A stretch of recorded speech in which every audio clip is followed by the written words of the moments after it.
नाज़रीन, बीएसएन में और उर्दू टाइम्स में आपका इस्तकबाल है। अभी आप देख रहे हैं कि बुल्ढाना के अंदर नगर पालिका के इलेक्शन चल रहे हैं और इसी प्रचार में जोरों शोर से हर किसी का प्रचार चल रहा है। इसी ज़िमन में इस ताल्लुक से हम माजी नगर अध्यक्ष पति मोहम्मद सज्जाद सेठ साहब के आशियाने पर आए हैं। हम इनसे बात करेंगे।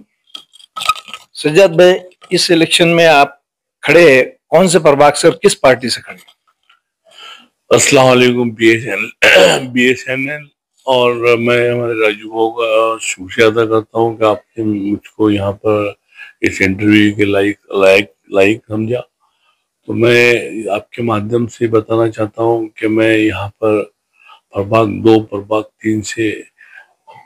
दो से हमारे मिसेस नजमुन्निसा बेगम, मोहम्मद सज्जाद भाऊ से और सैयद यासीन ओबीसी सर्वसाधारण से दो में, और तीन में मैं यहाँ पर मोहम्मद सज्जाद अब्दुल खालिक और हमारे साथ में रेड्डी करके अन्ना है, उनकी मिसेस है। हम चारों भी अजीत दादा के राष्ट्रवादी के अंदर हमने प्रवेश किया और वो प्रवेश के मुताबिक हमको चारों को यहाँ पर टिकट दिए गए और टिकट भी ऐसा दिए गए इंशाल्लाह कि यहाँ पर प्रत्येक समाज के लोग रहते, उसी समाज के लोगों को देखते हुए यहाँ पर टिकट दिए गए।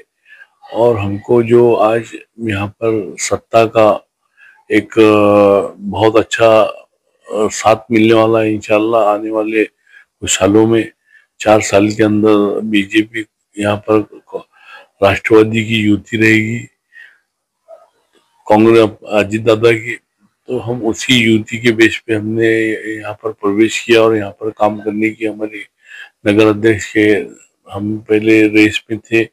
यहाँ पर हमको नगर पालिका के अंदर बुल्ढाना वासियों का बहुत एक वंचित की तरफ से एक बहुत प्यार मिला और उस प्यार के अंदर हमारे मुस्लिम समाज, बौद्ध समाज, उन्होंने पूरे महाराष्ट्र में एक मेरा जो नाम यहाँ पर एक पार्टी लगी नगर पालिका में, उन्हीं की बदौलत है। मैं उनका भी शुक्रिया अदा करता हूँ, बाड़ा साहब का, और समाज के लोगों को भी मैं शुक्रिया अदा करता हूँ। और इसीलिए मैं आज यहाँ पर डबल से राष्ट्रवादी में गया हूँ और मैं यहाँ से चुनाव लड़ रहा हूँ हमारे 2 पैनलों पर, प्रभागों के अंदर पैनल के साथ। आप वंचित से नगर अध्यक्ष रह चुके, लेकिन इस वक्त राष्ट्रवादी में जाने की कोई खास वजह? देखो, इस साल भाई राष्ट्रवादी में मेरे जाने की मकसद ये है कि बुल्ढाना शहर के अंदर एक बहुत बड़ा जो सरदार बैठा हुआ है, उस सरदार को देखते हुए यहाँ पर मेरा राष्ट्रवादी में जाना जरूरी था। मैं इसीलिए राष्ट्रवादी में गया और मेरे जो पिछले 5 साल गए, मैंने जो एक 5 साल के अंदर तजुर्बा लिया हूँ, वो तजुर्बे के अंदर मैंने बहुत कुछ चढ़ाव और आचरण के अंदर बहुत कुछ उतार देखा हूँ। मेरे 2 साल में को टाइम मिला काम करने के लिए समाज का। मैंने प्रत्येक समाज का बुल्ढाना के अंदर करोड़ रुपए का काम किया। मैंने बहुत कुछ मेरे इसमें ये था, काम करने की इच्छा थी मुझको, काम यहाँ पर करने। जो आज यहाँ पर सरदार है, वो सरदार ने यहाँ पर काम करने का आज जो मौका था, वो सरदार की वजह से मुझको मौका मिला नहीं। इसीलिए मुझको कामों में आज ये दिक्कत गई और ये परेशानी गई, और उसी के मुताबिक मेरे को आज राष्ट्रवादी में प्रवेश करना पड़ा, क्योंकि कहीं ना कहीं ये जनता का हमारा जो प्रेम है, मेरे ताल्लुक से जो मोहब्बत है यहाँ पर हमारे माओ बहनों के अंदर, कि भाई कोई भी मेरे पास अगर रोता हुआ आता है तो हंसता हुआ जाता है। मैं कभी फोटोबाजी करता नहीं, ना मैंने किया हूँ। मैं इसलिए मैंने सोचा हूँ कि मैं ये बार इसलिए लड़ना है कि यहाँ पर बुल्ढाना के अंदर विकास की हर नगर सेवक बात करते रहेगा आपके साथ में, लेकिन मुझको यहाँ पर एक विकास करके बुल्ढाना में बताना है। मैंने विकास किया हूँ, विकास इतने किया हूँ कि मैं आपको बता नहीं सकता मैंने इतने विकास किया हूँ। इससे पहले आमदार यहाँ पर कांग्रेस के रह चुके, राष्ट्रवादी के पालक मंत्री रह चुके। राष्ट्रवादी और कांग्रेस ने कौन सा विकास किए, आप बता सकते हैं कि राष्ट्रवादी और कांग्रेस के दौर में क्या विकास हुआ है? देखो बबलू भाई, यहाँ पर आज बुल्ढाना के अंदर मैं किसी पे आरोप आरोप नहीं लगा रहा हूँ, लेकिन जो काम यहाँ पर कांग्रेस के टाइम से 77 साल से कांग्रेस थी, उन्होंने किया नहीं किया, मेरे को उसके अंदर डीप में जाना नहीं है। मैं सिर्फ इतना कहूँगा कि आज जो जवाबदारी मुझ पर बुल्ढाना वालों ने दी थी, उस जवाबदारी का मैं कहीं ना कहीं थोड़ी अपने से चूक हुई होगी। वो चूक इसलिए हुई होगी क्योंकि आज मेरे पास में सत्ता नहीं थी। सत्ता नहीं होने के नाते मेरे से थोड़ी वो चूक हुई होगी। आज मैंने बहुत कुछ सोचा कि मैं प्रत्येक प्रभाग के अंदर काम करूं। दलित बस्ती है, 12वां वित्त आयोग, 15वां वित्त आयोग था, वैशिष्टपूर्ण थी, स्पेशल रोड ग्रांट था, विशेष निधि थी। लेकिन मैं इस चीजों से मैं बहुत बार बॉम्बे को अप्रोच भी हुआ। 3 साल तो मेरे कोरोना में गए। मैं बहुत बार बॉम्बे अप्रोच हुआ हूँ, लेकिन मुझको कोई वहां से पे रिस्पॉन्स नहीं मिला। और रिस्पॉन्स मिलने का भी कारण ये था कि वहां पर सत्ता जो थी वो बीजेपी की सत्ता थी, सेना की सत्ता थी। मैंने सोचा था कि नगर पालिका के अंदर यहाँ पर सब प्रत्येक पार्टियों के लोगों को लिया जाए, यहाँ पर सत्ता कायम की जाए, और उसी बेस पे यहाँ पर मैंने सत्ता बनाई थी। मेरे पास सिर्फ 2 ही लोग थे, हमारे एक बिजू गवई करके और एक हमारे जादू भाई, वो दोनों का भी डेथ हो गया। तो इंशाल्लाह आज हमारे पास में पालक मंत्री है, हमारे पास में जी दादा पवार है, हमारे पास में नादिर काजी है, हमारे पास में टीटी अम्बोले साहब है बुल्ढाना से। तो हम उनके मार्गदर्शन में इस बुल्ढाना शहर का नक्शा जो है और जो सरदार का राज जिस बुल्ढाना शहर पे और जो आने वाला जंगल राज आने वाला है, वो जंगल राज को अगर खत्म करना है आपके मीडिया अपने मीडिया के माध्यम से, तो आपको भी मेरी रिक्वेस्ट है कि ये जंगल राज यहाँ पर खत्म होना चाहिए। इसलिए खत्म होना चाहिए क्योंकि आज आप देखो, कारंजा चौक पे दुकानें बनी, वहां पर किसी को दुकानें किसी को दी गई, किसी की दुकानें किसी को दी गई। वहां पर उर्दू स्कूल के अंदर आरक्षण, हमारे कारंजा स्कूल के अंदर वहां पर आरक्षण था, वहां पर आरक्षण बाजू में रखते हुए अनलीगली वहां पर दुकानें बनाई गई, वहां पे सरदार के रिश्तेदारों को दी गई। उसके बाद में तीसरा विषय रहा बुल्ढाने का प्रत्येक ठेका जो है वो सरदार के रिश्तेदारों ने ही लिए है। वो स्वच्छता का हो या रोडों का हो या कोई भी काम हो, आप अगर माहिती के अधिकार में जाकर अगर नगर पालिका से पूछेंगे तो नगर पालिका प्रशासन आपको इसका जवाब नहीं दे पाएगा। इसलिए नहीं दे पाएगा क्योंकि वहां पर जो आज 10-10 साल से हमारे नगर पालिका के अंदर जो कर्मचारी जो रिटायर भी हुए हैं, वो बांधकाम में आज बैठे हुए हैं। और आज जो काम इलीगल है उसको लीगल करके कैसा बताना गवर्नमेंट को, ये वो लोगों को मालूम है, ये वो लोग कर रहे काम। अब देखो, ये माहिती का अधिकार मांगो, मैं रिक्वेस्ट करता हूँ आपसे कि टेंडर किसके है, स्वच्छता का टेंडर करोड़ों रुपए का, 4-4, 5-5 करोड़ का है, वो किसका है आज? अभी आप बार बार सरदार का जिक्र करते अपने इंटरव्यू में और भ्रष्टाचार का जिक्र करते, क्या वो नाम आप लेने से बिचकते? सरदार कौन है आखिर, उसका नाम बताइए। देखो पब्लू भाई, मैं फिर से आपको कहना चाहता, तो मैं आपको बताता हूँ कि सब लोगों को मालूम है कि सरदार कौन है। आपको ये भी मालूम है कि कारण आपने जैस्तम के दुकान देखी होगी, वहां पर दुकानें कई साल से जो लोग रहते थे, जो लोगों के दुकानें थी वो लोगों को नहीं दी गई। वहां पर दुकानें आरक्षण तोड़ के दुकानें बनाई गई, वहां पर पूरे रिश्तेदारों को दुकानें दी गई। वहां पर प्रशासन ने कोई ऑक्शन ना करते हुए उनके रिश्तेदारों को 25, 10-10, 20-20 करोड़ की दुकानें दी थी फुकड़। आज वो दुकाना भाड़े पे 50-50 हजार रुपये महीने पे दे रहे। आप जैसम का हाल देखो, आप संगम चौक से जैसम ले लो, वहां पर जो दुकानें है वहां पर मंदिर की दीवार तोड़ी गई। वहां पर दीवार तोड़ के आज बड़ी अफसोस कहने की अफसोस की बात है कि वहां पर एक चाइनीज इसकी नॉनवेज की होटल चल रही। मंदिर की दीवार तोड़ के वहां पर दुकान बनाई गई। वहां पर चिकन बिरयानी, मटन बिरयानी, अंडा बिरयानी, सब बिरयानियां मिल रहे। आज प्रत्येक समाज के लोग उस रास्ते से जाते। वो धर्म के लोगों ने क्या करना चाहिए, जैन लोग जाते बेचारे, मारवाड़ी है, प्रत्येक बर्मन समाज है, प्रत्येक समाज है, ये प्रत्येक समाज वालों को समझना चाहिए कि दुकानें किसकी है, ये सरदार कौन है, पूरा बुल्ढाना शहर का जो माफिया है वो कौन है, ये सरदार है। आपका बोलना है कि बुल्ढाना में भ्रष्टाचार ज्यादा हुआ, विकास नहीं हुआ, लेकिन लोगों का, पब्लिक का ये रुझान है कि जब से स्थानीय आमदार यहाँ पर संजू गायकवाड़ आए, यहाँ पर बहुत से मुस्लिम इलाकों के अंदर 5 से 6 शादी खाने दिए गए और बौद्ध विहार दिए गया, रोड के काम हुए, पूरे शहर में लाइटिंग लगा दी गई, सीसी कैमरे लगाए गए, ये विकास तो हुआ ना।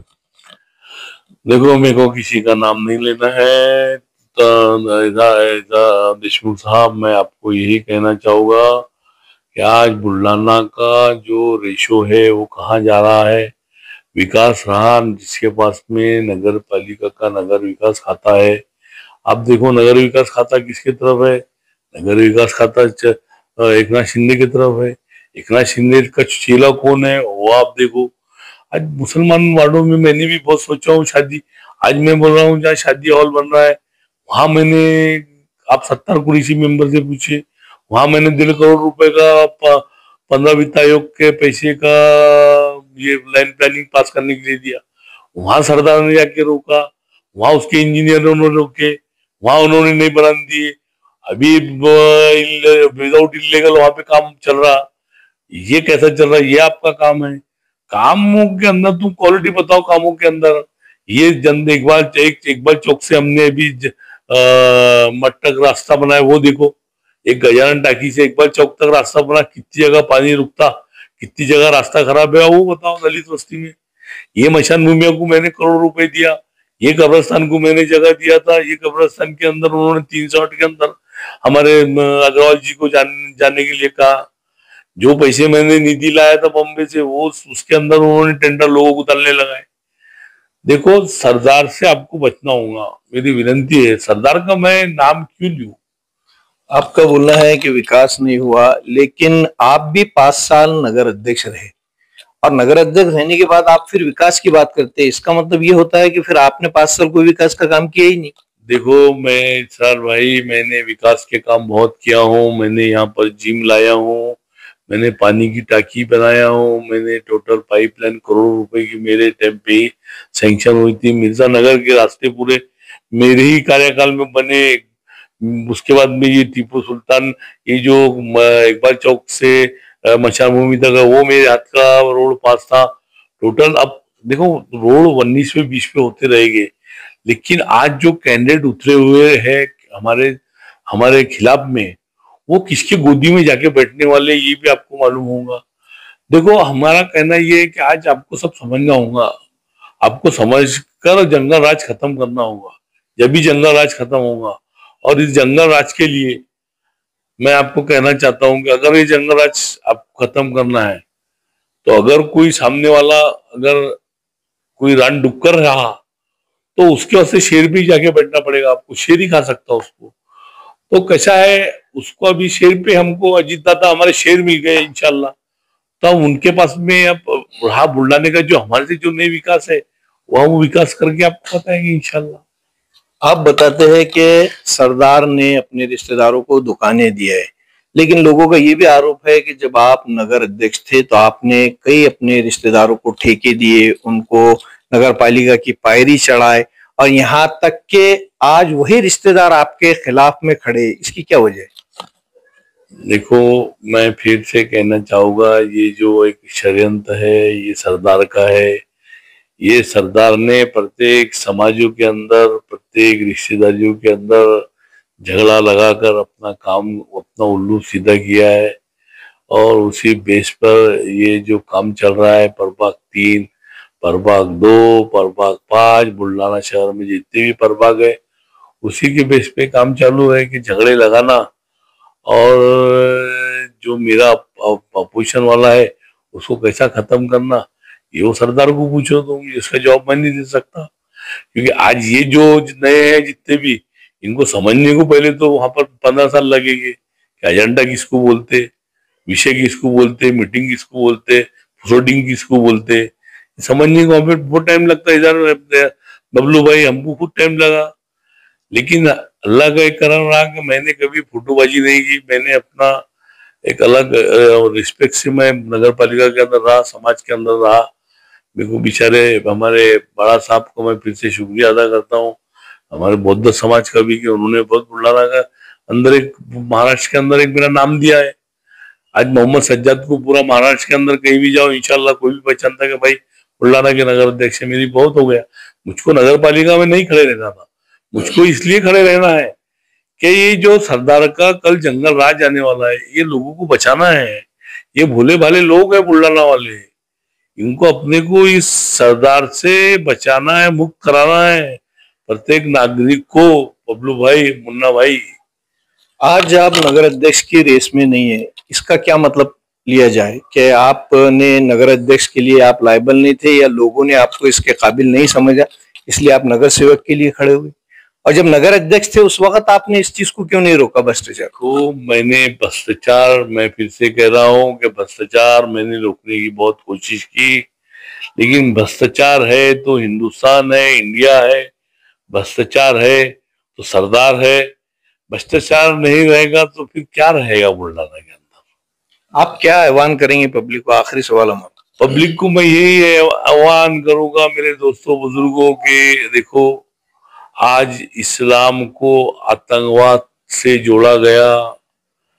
हमारे इस हिंदुस्तान के अंदर जो एक वहां पर बहुत बड़ा बम ब्लास्ट हुआ कश्मीर में, हमारे 26 लोग उसके अंदर मारे गए, हिंदू समाज के लोग मारे गए, मुस्लिम समाज के कुछ लोग मारे गए। मैं सबको श्रद्धांजलि देता हूँ मेरे तरफ से, फिर अभी आज के डेट में, लेकिन उनके साथ नहीं होना चाहिए। लेकिन उसी बेस पे आज यहाँ पर क्या होने जा रहा है, तुम बताओ मेरे को इधर बबलू भाई, यहाँ पर क्या होने जा रहा है? वही यहाँ पर दोहराया जा रहा है कि मुसलमानों को जोड़ते हुए आतंकवाद यहाँ पर कहलवाया जा रहा है। तो हम उसका निषेध करेंगे, और ऐसे जो शख्स जहर उगलने वाले हैं प्रत्येक समाजों के अंदर बोलने वाले, तो ऐसे समाजों का यहाँ पर हमको दादा लगान पिक्चर देखे होगे आपने, तो लगान आपको खत्म करना पड़ेगी। जब भी बुल्ढाना मुक्त, यानी बुल्ढाना एक फ्री माहौल शहर होगा, नहीं तो बुल्ढाना का फ्यूचर अच्छा नहीं है। मैं फिर से बबलू भाई आपको कहूंगा, इसीलिए आपको आपको नया कोई ना कोई अच्छा एक नगर अध्यक्ष चुनना होगा, उसको वोट देना होगा। मैं इसलिए नहीं कह रहा क्योंकि यहाँ पर आज मुस्लिम लोगों का वोटिंग परसेंटेज के हिसाब से बहुत कम है, तो मैं नहीं खड़े रह पाया उसके अंदर। अच्छा नगर सेवक मतलब कौन? अभी देखो विकास के अंदर की बात रही, प्रत्येक नगर सेवक जो बड़ा है तो विकास की बात कर रहा है। विकास तो होते रहेंगे, जाते रहेंगे, वहां पे समझने को वहां पर 15-20 साल, 10-15 साल लग जाएंगे। अब तुम अगर किसी के भी बोलने पे अगर खड़े रहते हैं और किसी की गिराने के वास्ते खड़े रहते हैं, तो आप आपकी मर्जी है। मैं तो आपको, आपका संविधान में देवे शब्द है बाबा साहब के, प्रत्येक नागरिक को अधिकार है। केंद्र में महायुति की सरकार है, राज्य में महायुति के स्थानीय आमदार है। अगर कभी सेना का आमदार नगर अध्यक्ष चुनकर आता है तो विकास की ज्यादा चांसेस होते हैं। मैं अब बीजेपी का भी यहाँ पर कैंडिडेट खड़ा हुआ है, फिर तो बहुत ज्यादा चांसेस है। मैं बोलूंगा बीजेपी को वोट देना चाहिए, क्योंकि फिर जब बीजेपी का कैंडिडेट है तो डायरेक्ट फडणवीस साहब है, मोदी साहब है उनके। फिर तुम ये बात क्यों नहीं कर रहे, तुम सेना की बात क्यों कर रहे? आज स्थानीय आमदार है ना, सेना की बात आप आज पत्रकार लोग बुल्ढाना शहर के टोटल में, मेरा कहना है आपको ये कि आप बीजेपी की बात करो ना। फिर आज बीजेपी के कैंडिडेट भी खड़े हुए बुल्ढाना शहर के अंदर, तो उनको, राष्ट्रवादी वालों को बोलो, अजीत दादा के कैंडिडेट को बोलो। तुम आज सत्ता में जब तक देखो, सत्ता में जब तक तुम कोई नगर सेवक सत्ता के साथ है तो उसके काम होंगे, नहीं तो प्रत्येक कोई भी पार्टी का काम नहीं होने वाला। जब तक तुम्हारे पास में राजकारण में गॉडफादर नहीं है, जब तक तुम्हारे पास में सत्ता नहीं है, जब तक कुछ भी नहीं है।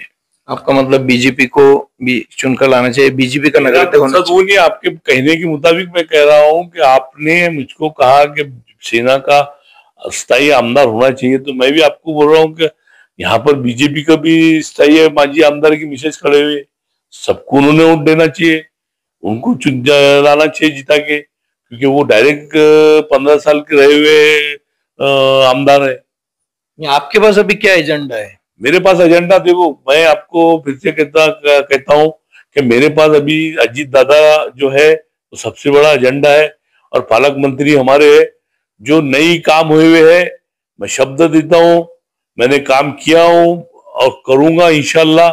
मेरे पास कोई भी रोता हुआ आया तो मैं हंसता हुआ भेजूंगा। मैं किसी को 2000, 10,000, 20,000 देने के बाद में मैं फोटोबाजी नहीं करता हूँ। मैंने तो अभी 50-50 रुपए लोगों के बिल भरा हूँ दवाखानों के, मैंने कभी फोटोबाजी नहीं किया। ये फोटोबाजी वो सरदार का काम है, वो सरदार करते रहेगा। ये थे हमारे सज्जाद भाई जो बेबाकी से हमारे सवालों के जवाब दे रहे थे। इन्होंने कहा कि मेरे पास रोता हुआ कोई आता है तो हंसता हुआ जाता है, और मेरा एजेंडा यही है कि विकास काम हो, सरदारी खत्म हो, भ्रष्टाचार खत्म हो। मैं कैमरामैन के साथ इसरार देशमुख, BSN उर्दू टाइम्स।